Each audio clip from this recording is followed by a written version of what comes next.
YSR Congress party ఎప్పుడు Polavaram project Andhra ప్రజల జీవనాడి, అది ఒక గుండెకాయ లాంటిది అని చెప్పి మేము ఎప్పటి నుంచో అంటుండేవాళ్ళం. మేము చెప్తున్నటువంటి వాటిని తెలుగుదేశం తీసుకొని పోలవరం ప్రాజెక్టును పూర్తి చేసేస్తాం, మొత్తం కేంద్ర ప్రభుత్వం అన్నీ కూడా ఒప్పుకునింది. చంద్రబాబు నాయుడు గారు కాంట్రాక్ట్ల కోసమో కమిషన్ల కోసమో కమిట్ అయిపోయి ఆ ప్రాజెక్ట్ను మాకిచ్చేయండి మేము చేస్తామని చెప్పి తను ఆ ప్రాజెక్టును ఆంధ్రప్రదేశ్ చేతులకు తీసుకున్నారు. పోలవరం ప్రాజెక్టు సంబంధించి మొత్తం చట్టంలో పెట్టిన విధంగా మొత్తం కేంద్ర ప్రభుత్వం భరిస్తుందా లేదా అన్నటువంటి దాన్ని ఎప్పుడు మాకు ప్రాపర్గా సమాధానం ఇవ్వలేదు. 14-15 బడ్జెట్లో కానీ 15-16 బడ్జెట్లో కానీ కనీసం నిధులు కూడా కేటాయించలేదు.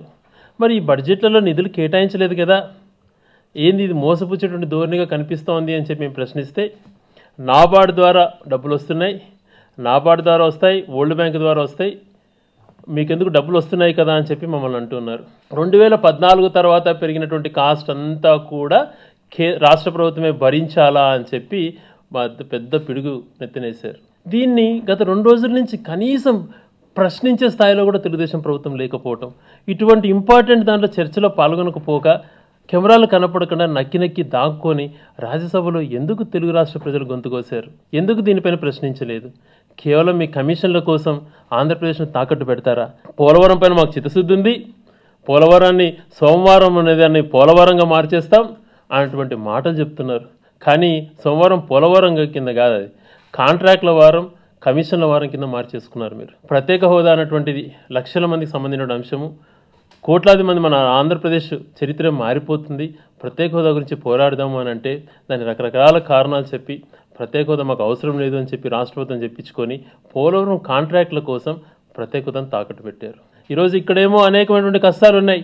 డీజిల్ పైన ఎక్కడ దేశంలో లేనటువంటి పైన మన పైన ట్యాక్స్లు విధిస్తున్నారు, కరెంటు ఛార్జీలు పెంచుతున్నారు, బస్ ఛార్జీలు పెంచుతున్నారు, రైతులు ఆత్మహత్యలు చేసుకుంటున్నా పట్టించుకోకుండా, ఆ గిట్టుబాటు ధర కల్పించుకోకుండా అవన్నిటిని చేస్తూ పన్నులు పిండి ముక్కు పిండి మన ఆంధ్ర రాష్ట్ర ప్రజల నుంచి వసూలు చేస్తూ ఆ డబ్బును కేంద్ర ప్రభుత్వం భరించాల్సిన డబ్బును ఇలా కమిషన్ల కోసం రాష్ట్ర ప్రభుత్వం నుంచి పెట్టే పరిస్థితి తీసుకొస్తున్నారు అటువంటిది మా ఆందోళన. స్వయాన ముఖ్యమంత్రి గారు అంటారు నిన్న మీటింగ్లో, మాది దోపిడీ పార్టీ అట. ఎవరిదయ్యా దోపిడీ పార్టీ? ఈ రకంగా పోలవరం విషయంలో ఇంత అన్యాయం చేసి మీరు ప్రత్యేక హోదా పైన చర్చలో పాల్గొనకుండా దాంకొని ఏమనాలి? మీ పార్టీని ఏమనాలి? ఆ ప్రాజెక్టు కంప్లీట్ అయ్యేంత వరకు మా పోరాటం ఏం చేస్తాం.